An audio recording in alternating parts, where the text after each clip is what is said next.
Hello friends, దేవుని కృప వల్ల అయ్యగారు అమ్మగారు మీ అందరికీ దేవుని యొక్క విలువైన ప్రసంగములు స్వయంగా రాసినవి మీకు అందచేయాలని కోరుకుంటున్నాను. మా పుస్తకంలో సిలువ ధ్యాన ప్రసంగములు 83 ప్రసంగములు, క్రిస్మస్ ప్రసంగములు 50 ప్రసంగములు, బైబిల్లోని స్త్రీల ప్రసంగములు 72 ప్రసంగములు, మోషే సుఖోపవాస ప్రసంగములు 63 ప్రసంగములు. ఈ పుస్తకములు అయ్యగారు అమ్మగారు స్వయంగా రాసినవి మీ అందరికీ అందాలని కోరుకుంటున్నాము. మా పుస్తకములు కావాల్సిన వారు కాంటాక్ట్ అవ్వాల్సిన numbers: Bapatla reverend doctor P Jayapal గారు, phone number 9866412025. Guntur doctor P Prasadarao గారు, ఫోన్ నెంబర్ 9413685994 అండ్ 9705789407. మా పుస్తకంలో మీరు తీసుకొని చదివి ఆదరణ పొంది దేవుని మహిమపరచాలని కోరుకుంటున్నాము. Don't forget to like the video. Thank you.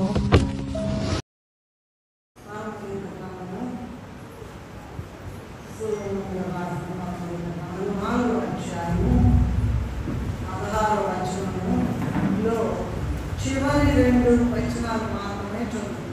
నా ప్రియుడు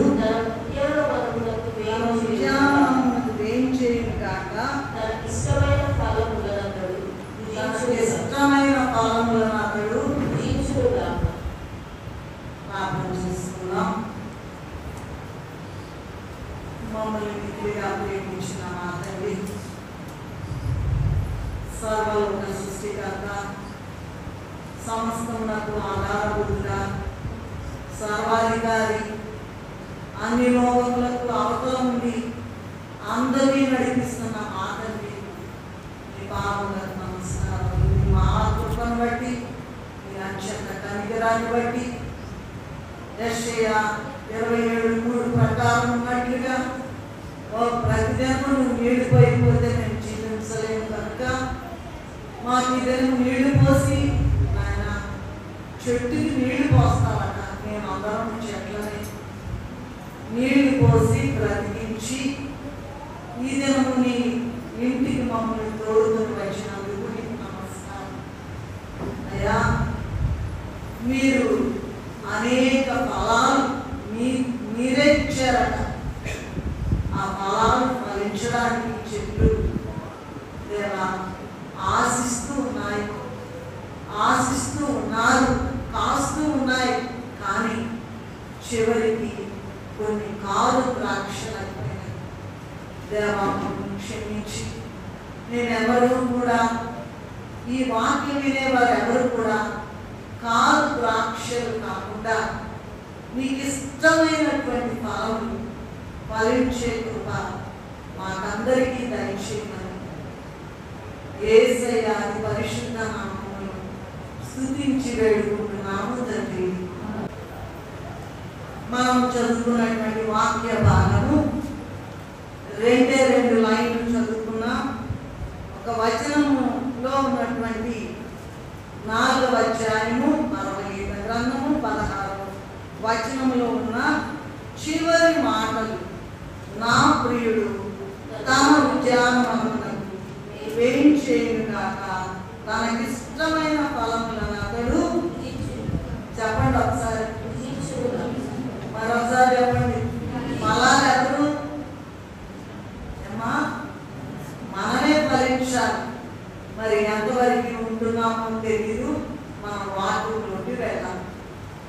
దేవుడట మానవులకు భూమి ఆకాశములు అందరి సమస్తమును కలుగజేసి భూమిని మనకు ఇల్లుగాను ఆకాశం దాని కప్పుగాను ఏర్పాటు చేసి ఈ ఇంట్లో పెరుగుచున్న మానవులకంట కావలసిన ఈవులు ఏంటంట? భూమి ఆకాశాలు మొత్తం కలుగు చేశాడట. భూమినేమో మనకు ఇల్లుగా ఇచ్చాడట, ఆకాశం దానికి కప్పుగా ఇచ్చాడట. ఈ ఇంట్లో మనం పెరుగుతూ ఉన్నాం. ప్రతి మానవుడు కూడా వారికి కావలసిన ఈవులు, ఫలములు అనుదినము అనుగ్రహిస్తూ ఉన్నారు. మానవులందరికీ కూడా భోజనపు బల్ల ఏర్పాటు చేసి అదంట ఒక దగ్గర నుంచి అయిపోతుందట. భోజనం అయిపోతుంటే మరొక దరి నుండి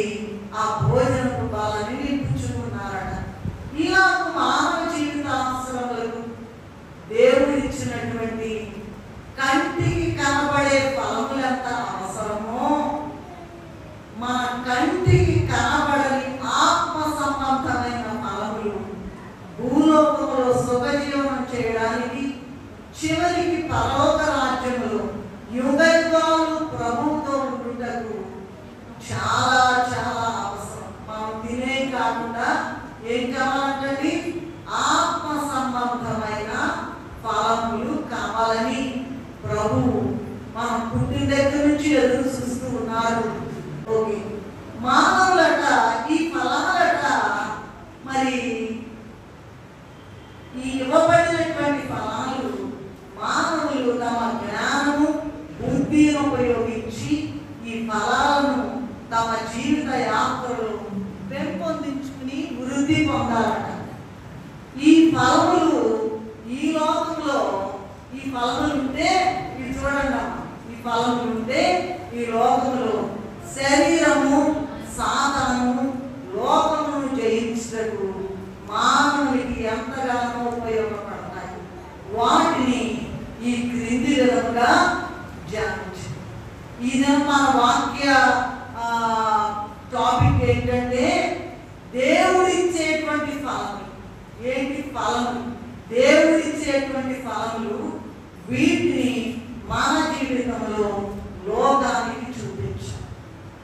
దేవుడు పుట్టిన దగ్గర నుంచి కూడా మనిషినంట ప్రతి మనిషి కూడా ఒక చెట్టు. ఆ చెట్టు ఏం చేస్తుంది? ఎదుగుతుంది. ఎదగడానికి యెషయా గ్రంథం 27:3 చదవనట్టుగా మీరు చూసుకోండి. ప్రతి నిమిషం కూడా ఆయన నీరు పోస్తున్నారంట, నీరు కడుతున్నారంట. నీరు పడిపోతే చెట్టు చచ్చిపోతాయి కదా. కనుక ప్రతి దినము కూడా కావాలంటే చూడండి అమ్మా, కమల్ గారు చూడండి ఒకసారి. దానిని కాపు చేయించున్నాను. ప్రతి నిమిషమున నీరు కట్టించున్నాను. పుట్టించాడండి, కష్టపడి తల్లి గర్భంలో నుంచి వచ్చాము.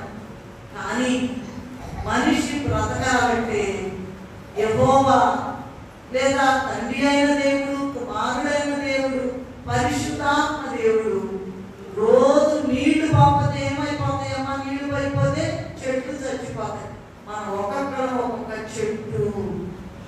ఆ చెట్టుకి ఇంకా ఇంకా ఇష్టాలు ఇచ్చి ఈ నెల బ్రతకని, ఈ సంవత్సరం బ్రతకని, ఈ నెల బ్రతకని, ఇంకా కొన్ని దినాలు బ్రతకని అని మరి చాలా చోట్ల కూడా ఉంది. మత్తయి సువార్తలు, లూకా సువార్తలు ఇంకా కొట్టించేస్తా నీళ్లు పోసినా కూడా ఫలించలేదు. ఆ ఫలాలేంటో దేవుడిచ్చినటువంటి ఫలములు, మనము దేవుడు ఏర్పాటు చేసినటువంటి ఫలములు మన జీవితంలో లోకానికి ఒక్కొక్కరికి ఎలా చూపిస్తున్నామో ధ్యానం చేసుకుందాం. నంబర్ 1 గర్భఫలము. ఏంటండి? నాకు అసలు ఈ ఫలం ఉందని కూడా నాకు తెలియదు. దేవుడు చూపిస్తేనే తెలుస్తుంది. గర్భఫలం అనేటండి లోకంలో ఉన్న జంతువులకు సంతానోత్పత్తి కలిగే స్థితిలో లేదట. లేదా ఆ లోకంలో ఉన్న జంతువులకు సంతానోత్పత్తి కలిగినట్లుగా కాదు, కానీ ఇది కేవలము దేవుడిచ్చేది. ఆదికాండ గ్రంథము 30వ అధ్యాయం 1-2 వచనాల్లో చూసినట్లయితే, రాహేలు తన అక్కయ్యైన లేయాయందు అసూయపడి తన భర్త అయిన యాకోబుతో ఏమంటుందంటే, నాకు గర్భఫలము లేని సత్యమననేమో. భర్త మీద గర్భఫలం ఇవ్వలేదని భర్త మీద ఏం చెప్తుందండి? ఇస్తావా లేదా, లేదా నేను చచ్చిపోతానంటున్నాను. అప్పుడు యాకోబు యొక్క కోపమట రాహేలు మీద రగులుకుపోయిందట. అతడు అన్నాడట, నేను నీకు గర్భఫలం ఇవ్వకపోయిన దేవునికి ప్రతిగా ఉన్నానా అన్నాడు. ఎంత గొప్ప మాట చూడండి.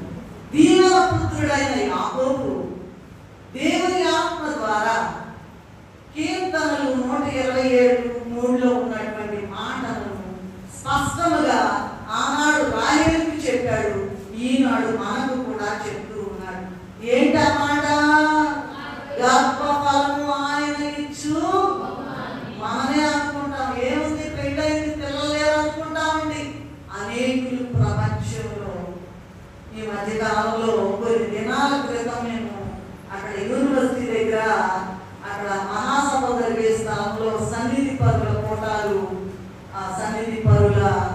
జరిపించారు శిబిరాలని.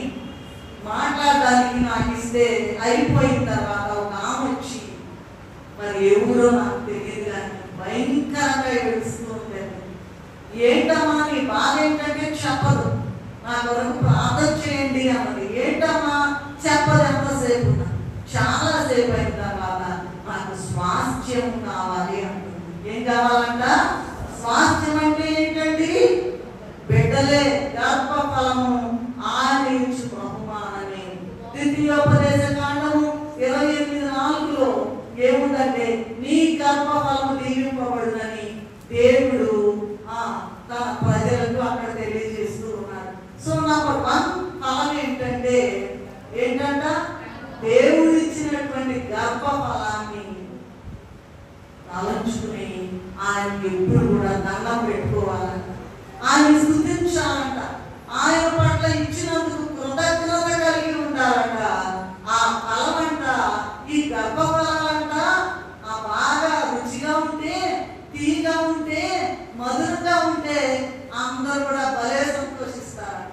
బాగా చదువుకుంటున్నారండి, బాగా ఉద్యోగాలు చేస్తున్నారండి, మంచిగా ఉన్నారండి అంటే చాలా సంతోషిస్తారట.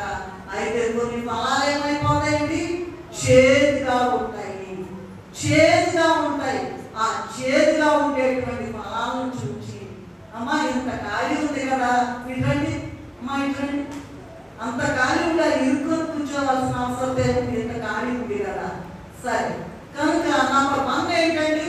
గర్భఫలం అనేది ఎవరిస్తారంట? చెప్పాలి, మళ్ళీ చెప్పండి. యెహోవా.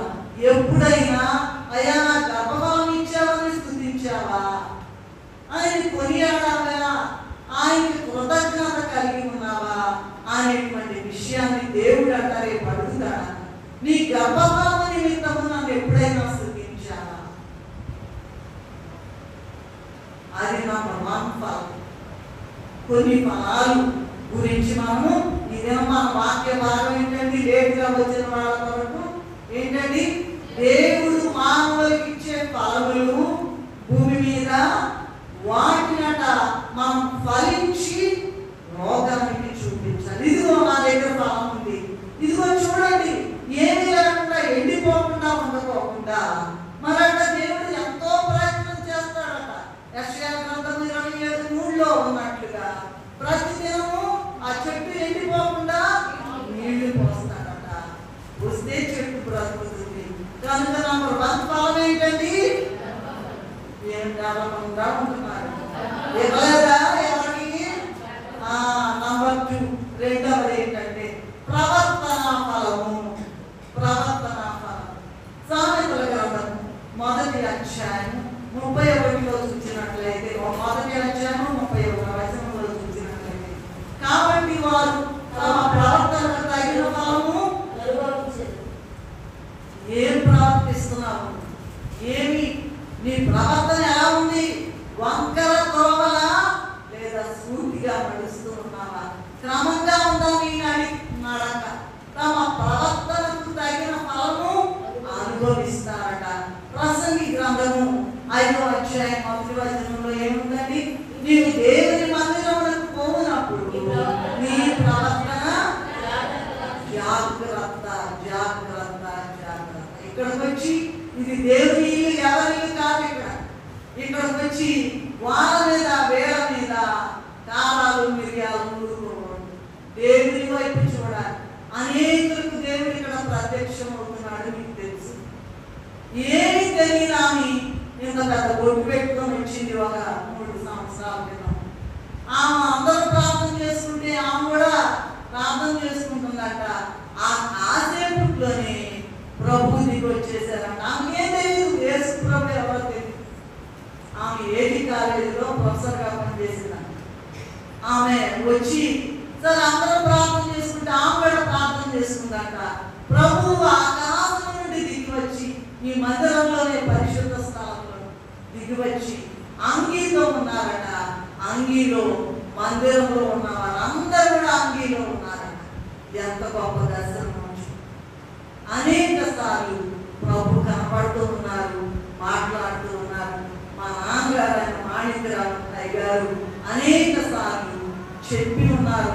చనిపోవడానికి కొద్ది దినాల ముందు కూడా ఏమన్నారంటే, అమ్మా దేవదాసయ్య గారు పరిశుద్ధ స్థలంలో నుంచి లేచి వస్తున్నారు, కిందకి వెళ్తున్నారు, నేను వెంటనే లేచి నిలబడుతుందే, వద్దయ్యా కూర్చోయ్యా కూర్చోయ్యా కూర్చోయ్యా అన్నారు. ఆ మాట ఎన్నిసార్లు చెప్పారో నాకు తెలియదు.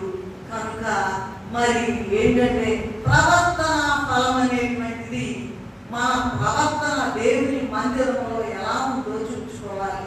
సామెతల గ్రంథము 3వ అధ్యాయం 6వ వచనంలో ఏముందంటే, నీ ప్రవర్తన అంతటి యందు ఆయన అధికారమునకు ఒప్పుకొనుము, అప్పుడు ఆయన నీ త్రోవలను సరళము చేస్తాడు.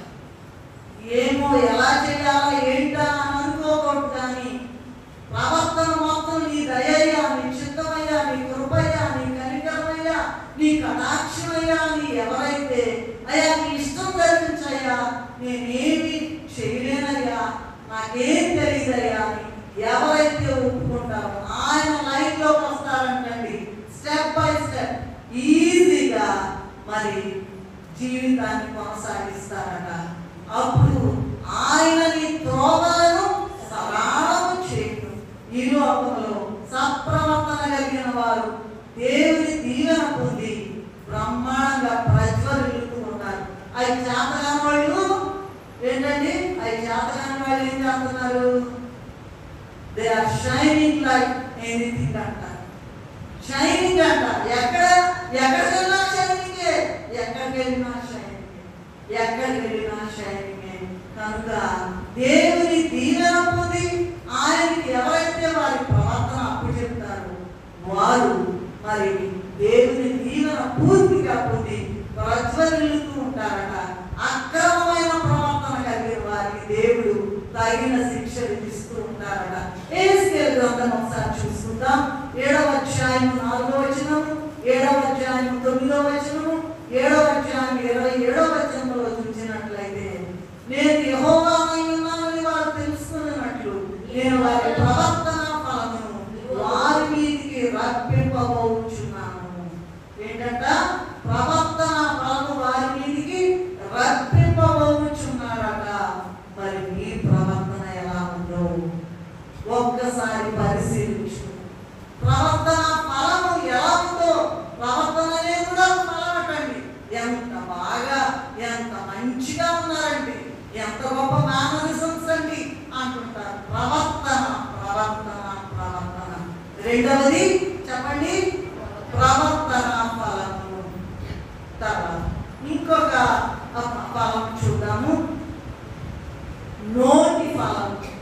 మూడవది నోటి ఫలం. ఇవన్నీ కూడా దేవుడిచ్చే ఫలము. ఈ ఫలములు ఎప్పుడెప్పుడు వెళ్దామా, ఎప్పుడెప్పుడు ఈ ఫలములు కోసుకుందామా అనుకుంటారటండి. ఎప్పుడెప్పుడు వెళ్దామా, ఎప్పుడెప్పుడు ఆయన ఏం చేస్తాడట. ఉద్యానవనము అనేటువంటిది ఏంటంటే మన జీవితమే ఆయన ఇష్టమైన ఉద్యానవనం. దీనిలో మన మంచి ఫలములు ఫలిస్తున్నట్లయితే ఆయన చాలా ఇష్టపడతాడట. ఆయన వాటిని ఆస్వాదిస్తాడట, భుజిస్తాడట. ఈ యొక్క ఫలములన్నీ కూడా దేవుడే ఇచ్చాడు. మొట్టమొదటి ఏంటండి? గర్భఫలము ఆయన ఇచ్చు, మన ఇష్టం వచ్చినట్టుగా చేయడానికి లేదు, కేవలం ఆయన ఇచ్చేదే, ఆయన ఇచ్చేది. రెండవది ఏంటండి? రెండవ ఫలము ప్రవర్తన ఫలం. మూడవది ఏంటంటే నోటి ఫలం. ఇది కంటికి కనపడేది కాదు, కానీ సామెతల గ్రంథం 12వ అధ్యాయం 14వ వచనం చదువుతారా త్వరగా? ఒకటి తన నోటి ఫలము చేత తృప్తిగా మేలు పొందును. చాలు. ఇది కంటికి కనపడదండి. నోటి ఫలము చేత ఏంటంట? తృప్తి పొందుతాడట. తృప్తి పొందుతాడు.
కొందరు ఏంటంటే దేవుని ప్రేమ కలిగి అందరినీ సంతోషపెట్టే గొప్ప మధురమైనటువంటి మాటలు పలుకుతారట.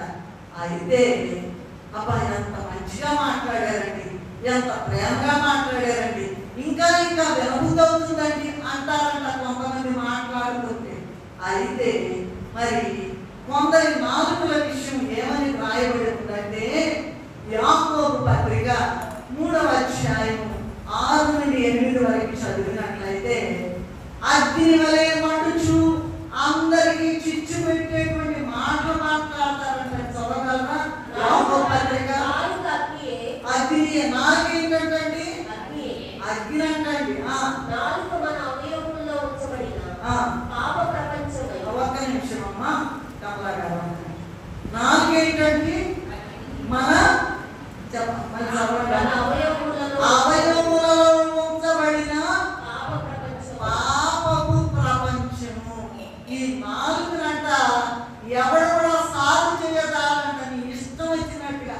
ఇంకో చోట ఉందంటే నాలుగులోనంట కత్తులు ఉంటాయి. తెలుసా మీకు? ఆ రెఫరెన్స్ అని చెప్తే నాకు టైం అయిపోతుంది, అందువల్ల నేను చెప్పాను. నాలుగులో కత్తులు ఉంటాయంట, ఇష్టం వచ్చినట్టు మాట్లాడతారు. కానీ ప్రతి దానికి కూడా తీర్పు ఉంటుంది. చెప్పండి. అగ్నివలే మండుచు చిచ్చు పెట్టదంట, తగాదాలు పెట్టడమే. చూడండి, ఇటువంటి నాలుగుల విషయము జకర్యా గ్రంథం 14వ అధ్యాయం 12వ వచనంలో ఏముందంటే, వాళ్ళ నాలుగులంట నోళ్ళలోనే ఉండి కూలిపోతాయి. సమయం దయచేసి జకర్యా 14:12. మళ్ళీ చదవండమ్మా. 14:12 అండి. మరియు యెహోవా తెగులు పుట్టించి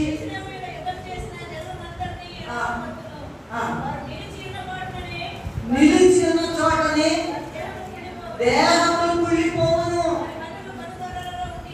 వారి కన్నులు త్వరలో ఉండియే కుళ్ళిపోతాయి, నాలుకలు నోళ్ళలో ఉండియే అని మాట్లాడే వాళ్ళందరికీ గొప్ప జవాబు ఇక్కడ.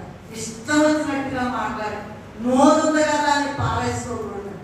నోటి ఫలము చేత తృప్తి పొందుతారట. మరండి మానవులందరూ ఒక్కొక్కరు ఒక రకమైన ఉద్యోగాలు చేస్తారు కదండి. గొప్ప ఉద్యోగాలు చేస్తారు, చాలా గొప్ప. డాక్టర్లు అంటారు, యాక్టర్లు అంటారు, టీచర్స్ అంటారు, ప్రొఫెసర్లు అంటారు, ఇంకా లాయర్లు అంటారు, రకరకాల ఉద్యోగాలు చేస్తారు. కానీ అందరూ కూడా చేసేది ఏంటో తెలుసా? పాప వృత్తి. గర్భములోనే నా తల్లి నన్ను ఎక్కడండి? ఎప్పుడో నేను పుట్టకముందే పాపములోనే నా తల్లి నన్ను గర్భమున ధరించెను. జాగ్రత్త. పాపంతోనే పుడతామండి, పాపంతోనే పుడతాము. ఇక భయము భక్తి లేకపోకుండా ఏమని చెప్తున్నారు ఇక్కడ? యేసయ్య గ్రంథము జకర్యా గ్రంథంలో ఏముందంటే, వాళ్ళ నాలుగులంట నోళ్ళలోనే ఉండి వెళ్ళిపోతాయంట. జాగ్రత్త. ఎట్లా పడితే అట్లా మాట్లాడదు, తెలియకోకుండా మాట్లాడదు. నీవాడు ప్రతి మాట నీవు మరదు కానీ దేవుడు మరచున తీర్పుండు. జాగ్రత్త, జాగ్రత్త, జాగ్రత్త. నీ నోటి ఫలము ఎలా ఉన్నది? నీ ప్రవర్తన ఫలము ఎలా ఉన్నది? నీ నోటి ఫలము, నీ నోటిని కాచుకుంటున్నావా లేదా? ఎందుకంటే మంచి ఫలములు ఫలించడానికి మాత్రమే నువ్వు మాట్లాడాలి. ఇష్టం వచ్చినట్టుగా వదిలేస్తారండి, అలా వదలడానికి వీల్లేదు. దేవుని యొక్క చిత్తాన్ని బట్టి అయ్యా ఈ మాట మాట్లాడాలా. నేను ఇంగ్లీష్లో ఒక మాట, థింక్ బిఫోర్ యూ టాక్. ఆలోచించాలంట. ఒక మాట మాట్లాడాలంటే ఆలోచించాలి. థింక్ ట్వైస్ కాదు.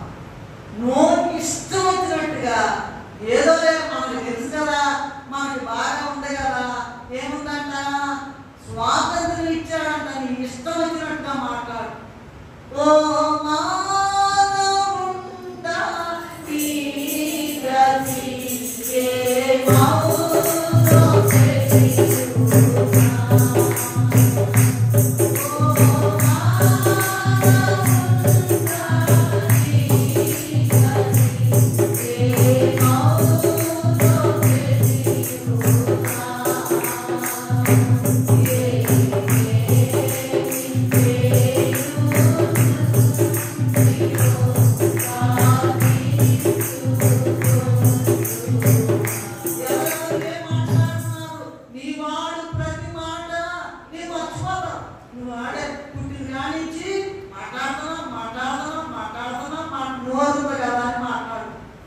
నీవాడు ప్రతి మాట నీవు మరతువు గాని ఏముండి మరచునా.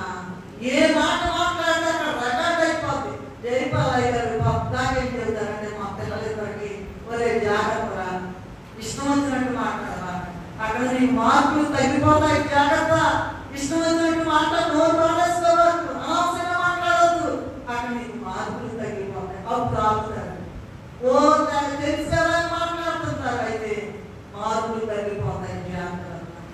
ఈనాడు ఆ పిల్లలకు చెప్పామంటే మనకి ఇంకా పెద్ద బుద్ధిలేమో, ఇంకా జాగ్రత్త పడాలి, ఆలోచిద్దాము. కనుక మూడవది ఏంటంటే ఇవన్నీ ఫలించడానికి ఇచ్చాడు, అవయవాలన్నీ కూడా ఫలించడానికి ఇచ్చాడు. కానీ చేదైపోతున్నాయి అంట, అప్పుడు కాల్చి అవతల పడేస్తారు. అగ్నిలో మండించి కాల్చి గుడి చేసి అవతల మొత్తం కూడా ఇసిరి అవతల పడేస్తారు. కనుక మూడవది ఏంటమ్మా, నోటి ఫలం. నోటిని కాల్చుకోవాలి. ప్రతి ఒక్కరు కూడా చాలా జాగ్రత్తగా ఉండాలి. ఇష్టం వచ్చినట్లుగా తెలుసో తెలియకో మాట్లాడేస్తారండి. ఎందుకంటే స్వాతంత్రం ఉంది కదా, మనం ఏం మాట్లాడుతున్నామో ఏమి చేస్తున్నామో వెంటనే అక్కడ రాస్తారంట. చాలా సార్లు నేను నెట్లో చూశాను. చనిపోయిన తర్వాత వెళ్ళిన తర్వాత మరి కైలాస మహర్షి గారు రాసిన పరలోక దర్శనాలు ఉన్న విషయాలు అనేకం నేను గమనించాను. ఏంటంటే ఎలాగానే దేవదూత వచ్చేస్తుందంట, గ్రంథం పుచ్చుకొని వస్తుందంట. ఏముంది, ఇప్పుడైతే మన ఇష్టం వచ్చినట్టు మాట్లాడుతున్నాం, కానీ వెళ్ళిన తర్వాత ఏంటంటే ఎలాగానే ఏమొస్తుందంట, గ్రంథాలు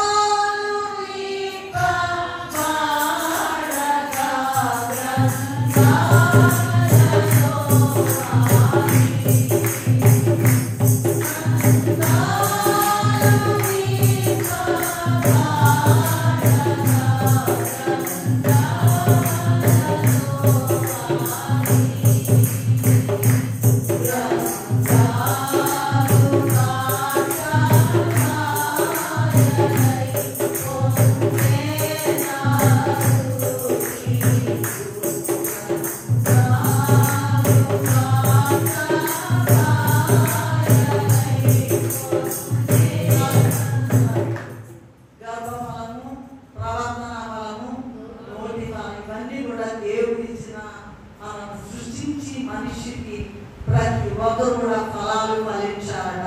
4 ద్రాక్షలు కాచేయని కూడా నరికి వేయబడి, నాకు వేరుగా ఉండి మీరేమీ చేయలేరు, ద్రాక్ష వలిని నేను, ఈగలు మీరు అంటున్నారు. ఆ తీగలు వేరుగా ఉంటే నేను లాభం లేదని నరికి అవతల పడేసి కాల్చి పారేస్తారు. అలాంటి ఏమి జరగకుండా ముందుగానే ఇదిగో ఈ దినం దేవుడు ఇచ్చాడంటే మనల్ని మనం పరిశీలించుకుని నా నోటి ఫలం ఎలా ఉంది, ప్రతి దినం కూడా పాపం ఒప్పుకున్నాయా, అనవసరంగా చెత్త వాగేనేమో ఆయన, నేను ఈ దినం మాట్లాడేనేమో, నన్ను క్షమించమని ప్రభు రక్తంలో కడిగి శుద్ధి చేసుకోవాలట. మరి ఆ 4వది ఏంటంటే క్రియాఫలము. యెషయా గ్రంథము 3వ అధ్యాయం 10వ వచనంలో ఉన్నట్లుగా, మీకు మేలు కలుగునని నీతిమంతులతో చెప్పు, వారు తమ క్రియల ఫలము అనుభవింతురు.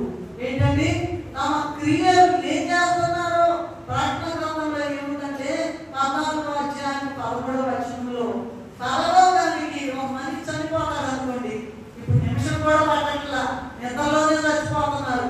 నేనేమవుతానో నాకు తెలియదు, మీరేమవుతారు మీకు తెలియదు. అంటే దేవుడి ఇష్టం అండి. ఆయన దయ, ఆయన ఉపచేత ఇదం జీవించి ఉన్నాం. ఆయన దయ ఒక క్షణంలో వెళ్ళిపోవాల్సి వస్తుంది. సిద్ధంగా ఉండాలి. ప్రకటన గ్రంథము 14వ అధ్యాయం 13వ వచనంలో ఏముందంటే, పరలోకానికి ఇట్లా కన్ను మూసి అక్కడ కన్ను తెరుస్తారంట. పరలోకానికి వెళ్ళినప్పుడు వారి క్రియలు వారి వెంట పోనని ఆత్మ తండ్రి చెప్తూ ఉన్నారు. చూడండి, ఆదికాండ గ్రంథము 4వ అధ్యాయం 5 నుండి 8 వరకు చూసినట్లయితే, కయీను సత్క్రియ చేయకపోవడం వలన తన తమ్ముడైన హేబెలును చంపి దేవుని శాపము మూటగట్టుకుని దేశదిమ్మరైపోయినాడు. మరి పరలోకానికి వెళ్ళడంతోనే నువ్వేమేం చేసావో, పుట్టిన దగ్గర నుంచి చచ్చేదాకా నువ్వు ఏం పనులు చేసావు, నీ క్రియలు మొత్తం వరుసగా బాధలు తీరెళ్ళిపోతాయంట. మరి నువ్వేం జవాబు చెప్పలో ఒకసారి నిన్ను నీవు నేనేదో చెబుతున్నానని ఇక్కడ ఎరగబడలేదని, అందరికన్నా ప్రధాన పాపిని నేను, నాకు చాలా భయము, నన్ను నేను ప్రతిదినం కూడా ప్రభు సన్నిధిలో ఏమన్నా అనవసరంగా వాగ్యానేమో యేసయ్యా నన్ను క్షమించమని నేను క్షమాపణ అడుగుతాను. కనుక మన క్రియలు ఎలా ఉన్నాయి? అవి పరలోకానికి నడిపించేవిగా ఉన్నాయా లేదా నరకానికి నడిపించేవిగా ఉన్నాయి? ఇంతకాలం యేసు ప్రభు నమ్ముకుని నరకానికి పోదామా పరలోకానికి పోదామా మీరే నిర్ణయించుకోండి. తర్వాత చూసినట్లయితే సేవా ఫలం అండి. మొదటి తిమోథెయులకు రాసిన పత్రిక 6వ అధ్యాయం 2వ వచనంలో ఏమిటంటే, విశ్వాసులైన యజమానులు గల దాసులు తమ యజమానులు సహోదరులని వారిని తృణీకరింపగా తమ సేవా ఫలము పొందేవారు విశ్వాసులను ప్రియులై ఉన్నారని మరి ఎక్కువగా సేవ చేయాలట. మరి దేవుని సేవ చేసేటువంటి సేవకులు, అలాగే యజమానులకు సేవ చేసేటువంటి సేవకులక వాళ్ళ తోటి వారు, వాళ్ళ యజమానులు లేదా దేవుని సేవకులు సహోదరులని దేవుడు వాళ్ళకు సహాయం చేస్తే మనకు ప్రతిఫలం ఇస్తాడని, వాళ్ళకంట మరి ఎక్కువగా సేవ చేయాలని ఇక్కడ రాయబడి ఉన్నది. సేవా ఫలము మొదటి తిమోథెయులకు రాసిన పత్రిక 6వ అధ్యాయం 2వ వచనం. అలాగే ఫిలిప్పీయులకు రాసిన పత్రికలో కూడా 4వ అధ్యాయం 3వ వచనంలో ఏముందంటే, ఆ సహకారుల పేరు జీవ గ్రంథమందు రాయబడి ఉన్నది. ఏంటంట, ఏ సహకారులు ఎవరైతే మా యజమానులకు సేవ చేస్తున్నారో వాళ్ళ క్రింద వారు, దేవుని సేవకులకు సేవ చేస్తున్నారో వారు కూడా ఏమనుకుంటారంటే, మేమేం చేస్తున్నాం, తుడుస్తున్నాం, కూరగాయలు వేస్తున్నాం, కొరుకుతున్నాం, వంట చేస్తున్నాం, వడ్డం చేస్తున్నాం అనుకుంటారు. అయితే మందిరములో ఎవరెవరు ఏ విధమైన సేవ చేస్తున్నారు వారు తప్పకుండా తమ సేవ పొందుతారు. ప్రభువుల దగ్గర లెక్క ఉందంటండి, ఆయన కొలిచి ఇస్తారు. నువ్వు మరి దేవుని సేవ చేస్తున్నావో లేదా మనుషులు సేవ చేస్తున్నావో మరి లోకం సేవ చేస్తున్నామో ఒకసారి ఆలోచించు. ఏమా ఇక్కడికి వచ్చి చెత్త వాగుతుంటే అక్కడ జాగ్రత్తని రికార్డ్ అయ్యాం. దేవుని సేవ చేస్తున్నావా లేదా మనుషుల సేవ చేస్తున్నావా? వాళ్ళని ఏదో కాకపడతామైనా మనుషుల సేవ చేస్తున్నావా, లోకం సేవ చేస్తున్నావా? మనలను మనం ఒక్కసారి పరిశీలించుకుందాం. 4వది ఏంటండి? 5వ క్రియాఫలం 4. 5వది ఏంటండి? నేను వద్దా అడుగుతా, అడగపోతే నాకు పాఠం సాగదు. అలవాటు అయిపోయింది చాలా ఏళ్ళ. ఆటం జవాబు చెప్పదు, ఆపేసి నేను వెళ్ళిపోతాను. వాళ్ళే మళ్ళీ పరిగెత్తుకుంటారు అన్నారు. ఎందుకంటే ప్రతి ఒక్కళ్ళు కూడా యాక్టివ్గా ఉండాలి క్లాస్. సో 5వది ఏంటమ్మా? మరి ఏం చేస్తున్నారు మీరు? చెప్పండి. కావాలి ఏమన్నా చేస్తున్నారా? మందిరంలో చేస్తున్నామండి. అయితే దేవుడు మర్చిపోడు, లెక్క చూస్తాడట. మనం పోయి వారేననుకుంటాం అనుకున్నాం. నేనేమే త్రాసులో నిన్ను తుచగా నీవు తక్కువగా కనపడుతుంది. సమానమైన వచ్చిన పర్వాలా, ఎక్కువ వస్తే ఇంకా గొప్ప, తక్కువగా కనపడితే ఇక అయిపోయిందండి, మన జీవితం అయిపోయింది. అది అర్థవంతం చేసుకోవడానికి, ఫలభరితం చేసుకోవడానికి, ఫలములు ప్రతి ఒక్కరు కూడా ఫలించాలని దేవుడు మనకు ఆయన తన ఉద్యానవనములకు వేయించేయను గాక, తనకి ఇష్టమైన ఫలములు ఫలించును గాక. ఏమైనా ఆ అవయవాలు దేవుడికి మన ఇష్టం వచ్చినట్టు మాట్లాడతాం, స్వాతంత్రం ఉంది కదా అని మాట్లాడతాం. అలా కాకుండా ఏం చేయాలంటే భయము కలిగి, భక్తి కలిగి ఏ మాట మాట్లాడాలి, జాగ్రత్తగా ఒక మాట బయటికి రానియాలట. అది సేవా ఫలం. తర్వాత ఆరవది ఏంటంటే ప్రవక్త ఫలము. ఇవన్నీ ఫలాలే.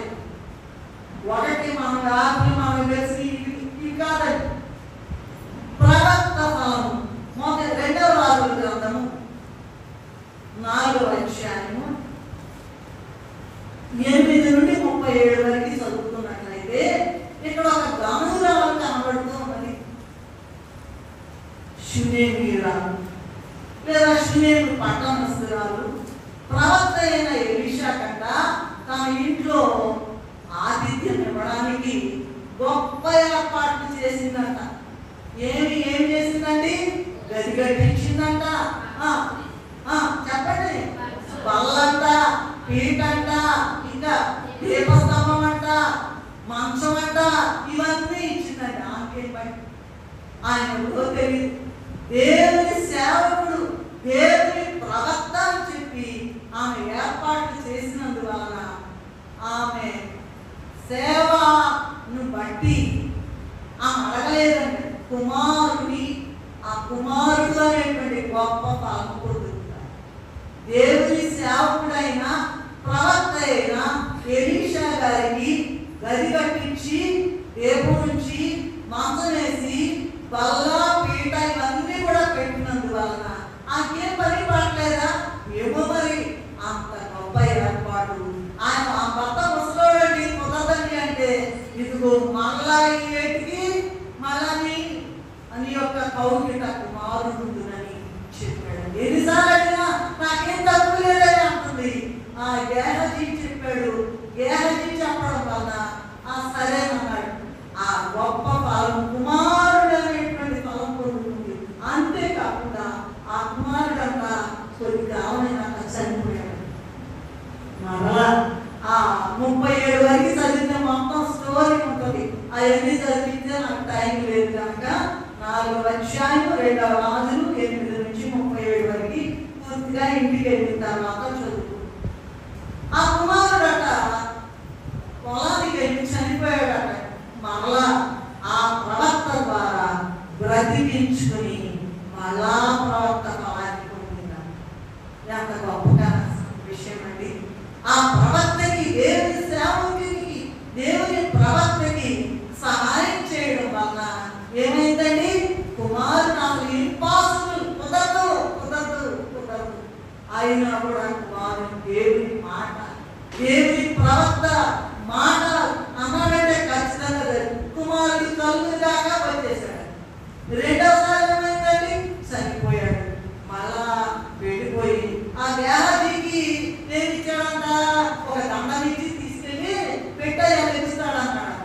ఎన్నిసార్లు అయినా అసలు బతుకుంటేగా, అసలు బతుకుంటేగా ప్రవక్త దగ్గర బ్రతుకుతున్నాడు, ప్రవక్త దగ్గరే ఉంటున్నాడు. అయినా బుద్ధి లేకుండా, ఫలము లేకుండా ఉంటున్నాడు ప్రవక్త. ఈమె వచ్చేసి కుమారుడు చనిపోయిన తర్వాత ఏం చేసిందండి? వెంటనే ఒక గాడిని తీసుకుని గంత కట్టి, ఎవరికి భర్త కూడా చెప్పకుండా పరుగు ఈయన ఎదురొచ్చాడండి. ఏమా క్షేమంగా ఉన్నాడండి? లేదు, బిడ్డలు చనిపోయి ఉన్నాడు. ఎంత విశ్వాసం భక్త అంటే! ఏంటి లేవట్లేదు మరి తిరిగేది చెప్పాడంట చాలాసార్లు. మరి ఏంటయ్యా అంటే ఇదిగో ప్రవక్త వచ్చేసి చాచుకుని బిడ్డ మీద పట్టుకోండి, కాళ్ళ దగ్గర కాళ్ళు, తల మీద తల,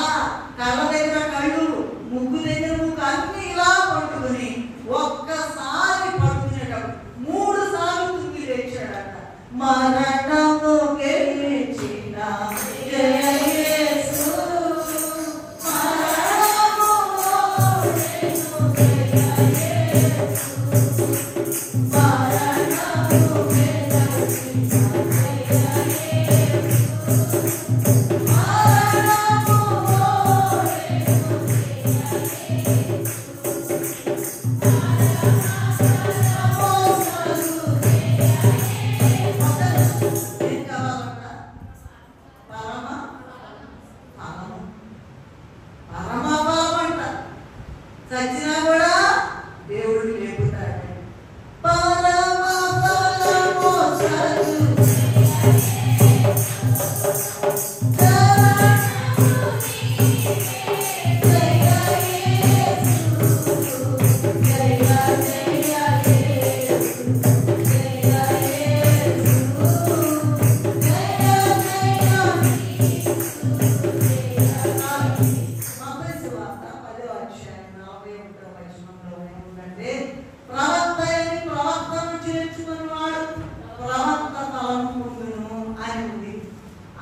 అలాగే ఆ మాట ప్రకారం ఈమె శునేమిరాలు ఈ ప్రవక్తను చేర్చుకుని ప్రవక్త ఫలం పొందింది.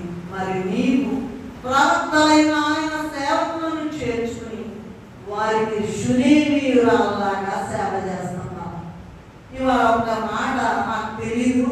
శునేమి గారు వచ్చి విజయవాడ నుంచి వచ్చి మాట చేశారండి. శాంతి గారు శునేమి గారు ఏంటంటే ప్రార్థన చేయమన్నారు. ఏంటంటే నాకు పుట్టినరోజు అండి ఇవాళ. ఎంత గొప్ప మాట. దేవుడు అమ్మడం దీవించుగా ఆ విశ్వాసం ఉండాలి. లేకపోతే అదేముంది ఏదేముంది ఆదేముంది అనుకుంటే నీకు ఫలము రాదు రాదు రాదు. మరి ప్రవక్తలను దేవుని సేవకులను మరి ద్వేషించకుండా వారి యొక్క భక్తిని కొనియాడకుండా లేదా వాళ్ళు ఎంతో కష్టపడి పనిచేస్తున్నారు కదా అని నీవు గౌరవిస్తే ఫలము పొందుతావు. లేకపోతే మరి దేవుని వాక్య సేవకులకు ప్రవక్తలకు కావలసిన కనీస మర్యాద కూడా ఇవ్వకపోతే, సేవ చేయకపోతే వాళ్ళకే కాదండి, ఇది దేవుని సేవ. ఇది ఎవరిది కాదండి, మందిరం ఎవరిది చెప్పండి. ఎవరిది? మనందరిది కాదు, దేవుడికి. దేవుని ఇది ఎవరికి అధికారం లేదు. వచ్చాము బహు జాగ్రత్తగా ఉండాలి.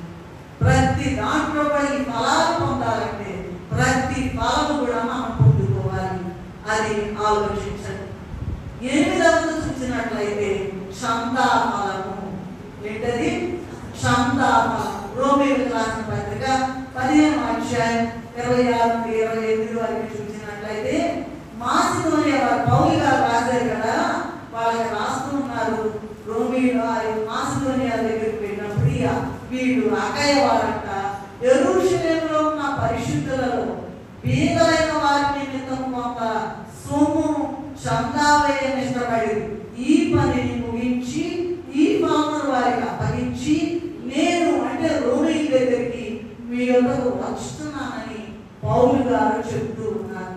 మరి నీవు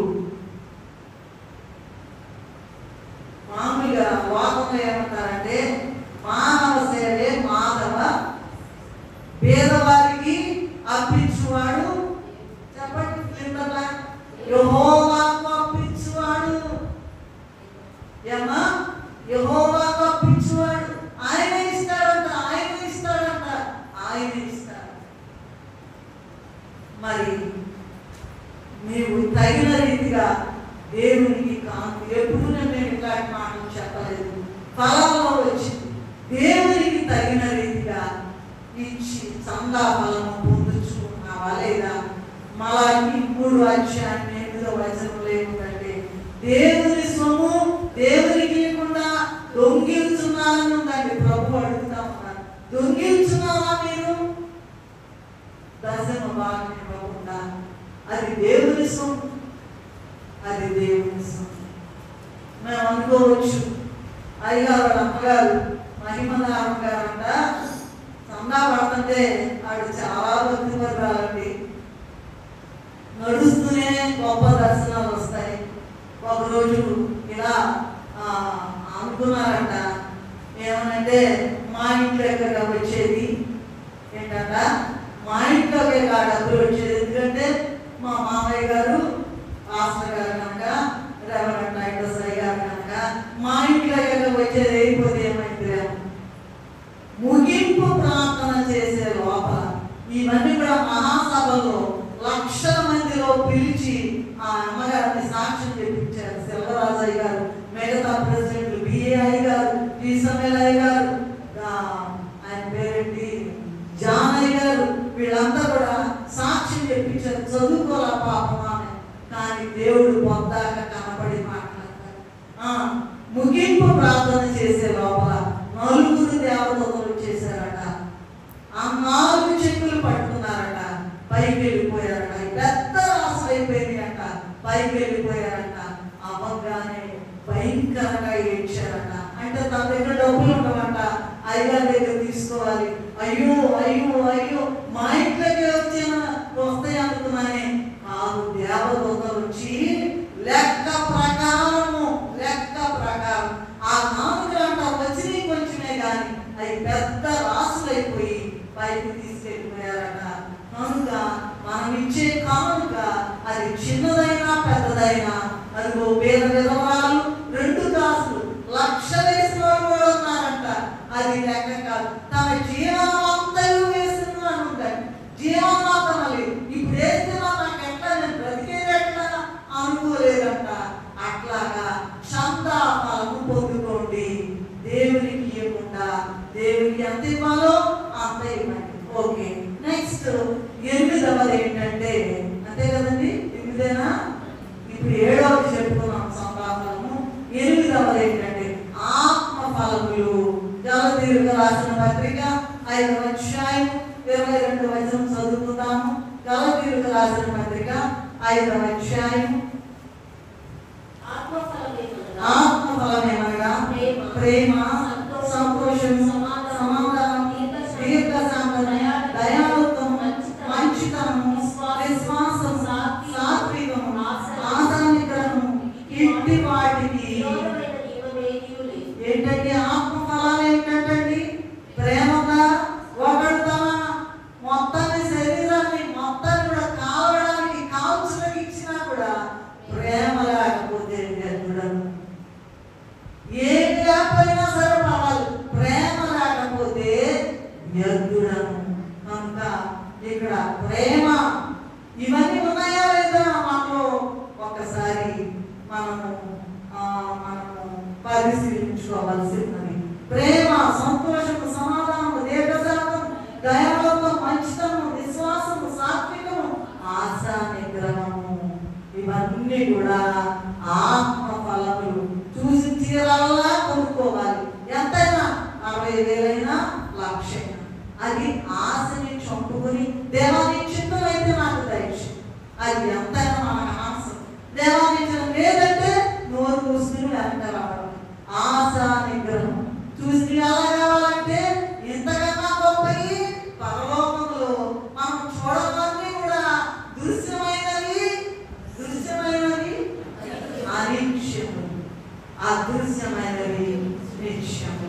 అక్కడ గొప్ప ఇక్కడ 1,00,000 రూపాయలు చేయాల్సింది అనుకోండి, అక్కడ 1,00,00,000 రూపాయలు చేస్తారు దేవుడు.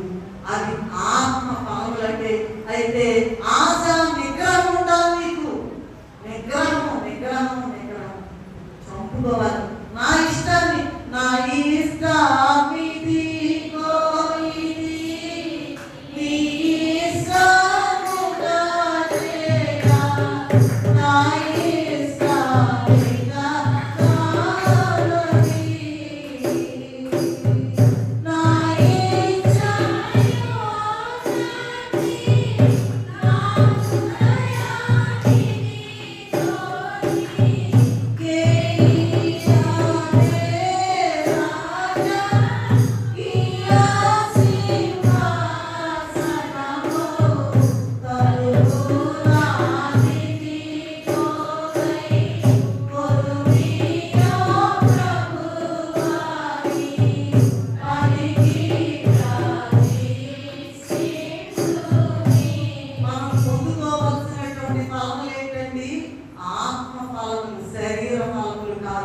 అయితే 19లో ఉన్నాయి చూడండి. మళ్ళీ అవతలకి దాటి వెళ్ళిపోదాం. ఇందులో 5:19లో ఏముంది? శరీర కార్యములు స్పష్టమైనవి. జాగ్రత్తము, అపవిత్రత, అమాయకత్వము, వ్యభిచారము, ద్వేషము, కలహము, మత్సరము,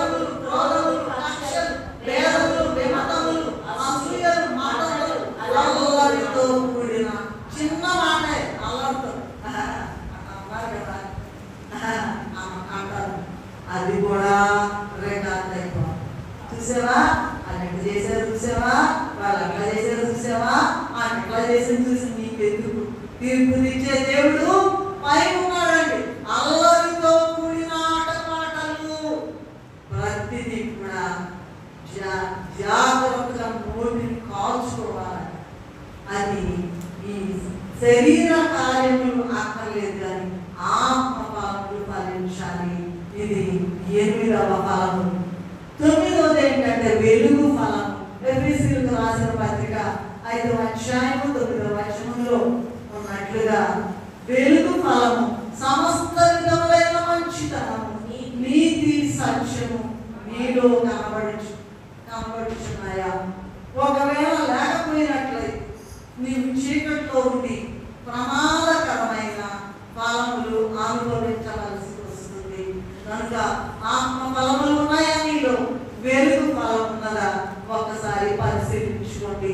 9వది చూసినట్లయితే నీతి ఫలము. ఫిలిప్పీయులకు రాసిన పత్రిక 1వ అధ్యాయము 11వ వచనంలో ఏముందంటే యేసు క్రీస్తు వలనైన నీతి ఫలములతో నిండుకొనిన వారై క్రీస్తు దేవునకు నిష్కపటులను నిర్దోషులను కావాలనని ప్రార్థించాలి. లేకపోతే దుర్నీతి పరులైన వారిని ప్రభువు తీసుకెళ్ళడంట. ప్రభువు రాకడలో ఎగిరి వెళ్ళలేము. ఇక్కడ బాగానే బతుకుతున్నామండి, ఇక్కడ బాగానే బతుకుతున్నాం, బ్రహ్మాండంగా అందరూ కూడా గౌరవిస్తున్నారు, బాగా పలుకుబడి అంటారు. చూసారండి, పలుకుబడి ఉంది. దేవుడి దగ్గర నీకు పలుకుబడి ఉందా? దేవుడి దగ్గర నీకు పలుకుబడి ఉందా? ఆలోచించండి. మరి అది నీతి ఫలం. యేసు క్రీస్తు వలనైన నీతి ఫలములతో నిండుకొనిన వారై క్రీస్తు దినమునకు నిష్కపటులను నిర్దోషులను కావాలని మనందరం కూడా ప్రార్థన చేసుకోవాలంట. లేకపోతే రాకడలో ఎగిరి వెళ్ళలేము. తర్వాత ఎన్నోది చెప్పండి?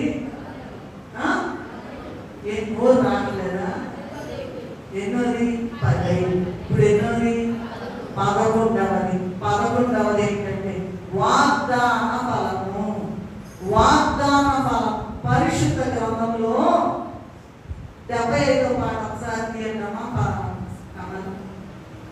పరిశుద్ధ గ్రంథంలో దేవుడు అనేక వాగ్దానాలు ఇచ్చాడు. తెలుగు క్రైస్తవ కీర్తనలు 75వ పాటలో భయపడరాదు అనేటువంటి మాట ఉన్నట. సంవత్సరం పొడుగునా కావలసిన 365 వాగ్దానాలు ఉన్నాయి. 365 వాగ్దానాలు.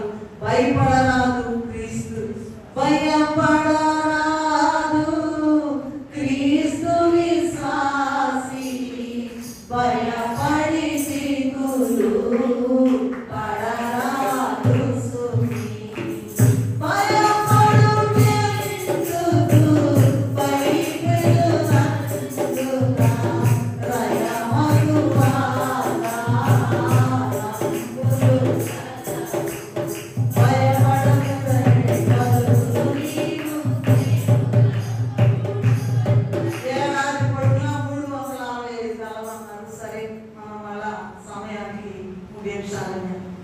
ఆ పాటలో 300 ఈ పాటండి ఒక చిన్న సాక్ష్యం. ఈ పాటండి కరోనా సమయంలో అయ్యగారికి భయంకరమైనటువంటి పరిస్థితుల్లో ఉన్నప్పుడు ఈ పాట కొందాక పాడుకున్నాం, కొందాక స్వరం వినిపించేది. మరి 21 సార్లు మరణాన్ని కొట్టివేసే ప్రార్థన చేయడం, 21 సార్లు పరలోక ప్రార్థన చెప్పుకోవడం. కొందాక ఈ భయపడరాదు క్రీస్తు విశ్వాసి, అది భయంకరమైన స్థితి. మేము చెప్పలేము. వచ్చినప్పుడు చెప్పాను, మా తమ్ముడు గారు డాక్టర్ గారు ఎంతో ప్రేమతో, నేనేమి ముఖస్థుతి చేయట్లేదు, పరిశుద్ధ స్థలంలో ఉండి మాట్లాడుతున్నాను, ఎంతో ఎంతో ఎంతో ఆదరించారు. మరి దేవుడు వారికి అంత గొప్ప స్థితి, అలాగే మా సిస్టర్స్ కూడా ఎంతో సహకరించారు, ఎంతో ప్రేమ చూపించారు. సరేనండి, వాగ్దాన ఫలం. ఈ వాగ్దానాలట వాటిని అనుభవించుచున్న మనము ప్రభువులో స్థిరపడాలి. భక్తులైన వారంట ఎబ్రీ పత్రికలో 11వ అధ్యాయం 13వ వచనంలో వాగ్దాన ఫలం అనుభవించలేదంట, అసలు రాలేదంట. అయినా కూడా దూరం నుండి చూచి వందనము చేసి భూమి మీద పరదేశము యాత్రికులమై ఉన్నామని ఒప్పుకొని ఏ విశ్వాసం గలవారై రాకుండానే ఫలం రాకుండానే వెళ్ళిపోయారంట. ఎంత గొప్ప మాట! వాగ్దానం ప్రతి దినము కూడా యేసయ్యా అయ్యా అయ్యా అయ్యా అయ్యా ఇక అదే పని ఆయన పాడుకొట్టుకోవడమే. ప్రతిదీ కూడా ప్రార్థన చేస్తున్నాం అనుకోండి, వెంటనే దాన్ని దాటించేస్తాడు అన్నమాట. కనుక ఇదేంటండి 11వది వాగ్దాన ఫలం. ఒక్కొక్క ఫలము 2 గంటల ప్రసంగం. అవన్నీ చెప్పడానికి లేదు కనుక, పుస్తకంలో రాయడానికి అవన్నీ కుదరదు కనుక మరి ఈ చిన్న చిన్న మాటలతో ముగిస్తున్నాను. చివరిది ఏంటంటే నిరీక్షణ ఫలము. ఏంటండి? నిరీక్షణ ఫలం. ఎబ్రీయులకు రాసిన పత్రిక 11వ అధ్యాయం 1వ వచనం చూసినట్లయితే నిరీక్షింపబడు వాటి యొక్క చూడండి అదృశ్యమైన ఉన్నవరుటను రుజువై. ఏంటంటే నిరీక్షణ అంటే ఏంటండి? ఎదురు చూడటం ఎదురు చూడటం ఎదురు చూడటం.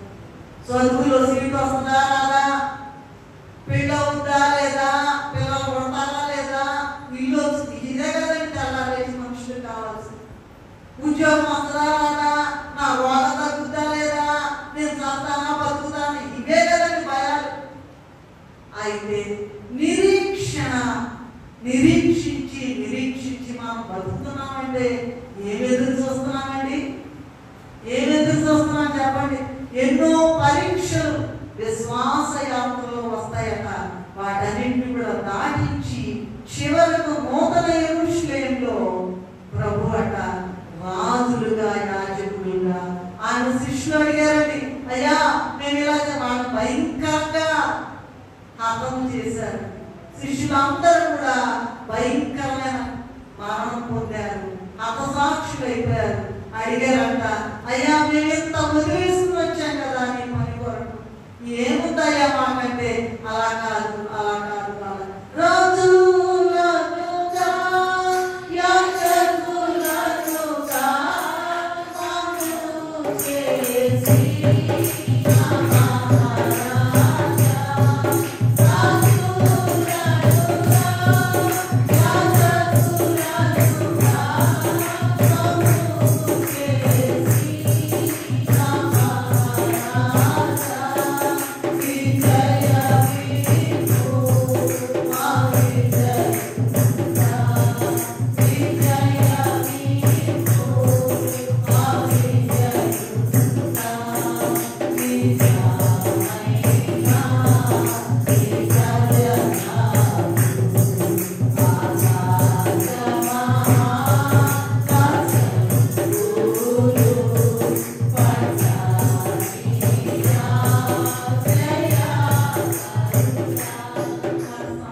జయ ప్రభు యేసు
దేవుని యొక్క కృపలో మనందరం కూడా రాకడలో ఎగిరి వెళ్ళే ధన్యత తండ్రి మనకు అనుగ్రహించును గాక. ప్రేమ కలిగిన మా తండ్రి అయ్యా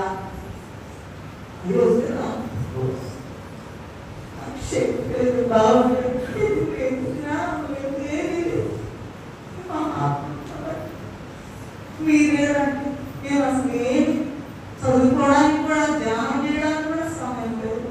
ఆయన నీకు ఆడుకుంటున్నప్పుడు నీవే సహాయం చేసావు కనుక ఈ వాక్యం వినే బిడ్డలందరికీ కూడా ఈ అన్ని ఫలాలు ఫలించేటువంటి గొప్ప అంతస్తు ఇచ్చి అందరినీ మీరు ఆగ్రహంగా మా కొరకు త్వరలో రానే ఉన్న యేసయ్య అతి పరిశుద్ధమైన నామములు ఎంతో వినయముతో